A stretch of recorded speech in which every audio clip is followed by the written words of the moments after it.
Hey everybody, it's Linda Frame from DailyAdversitySupport.com. Thank you so much for stopping by. I'm glad that you did.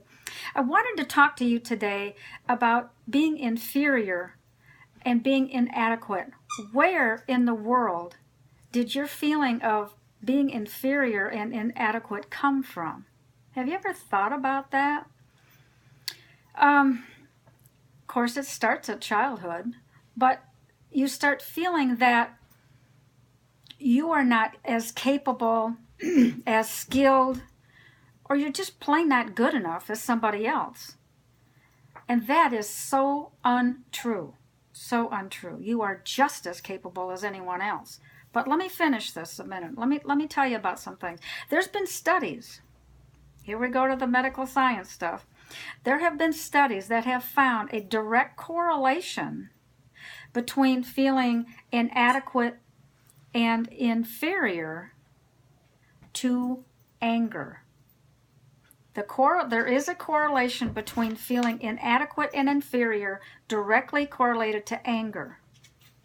And that comes from the more inferior you are, the more inadequate that you feel, underneath and inside, the more angry that you are. You may not realize it. You'll say, oh, I'm not mad about that. Oh, yeah, you are. Subconsciously, you are. And the subconscious is the most powerful part of your brain. That's another subject for another day. But what happens here? Why does this happen? Well, you feel inferior, inadequate, and you constantly have your guard up when you feel that way, because you feel you're not as good as someone else, and you just feel inadequate. It's just a feeling of, I've had that feeling in the past myself, and I know exactly how it works. It's terrible. But what happens is when there's any threats to our feeling, our anger goes up automatically, subconsciously. So when that anger goes up, we're protecting ourselves, aren't we?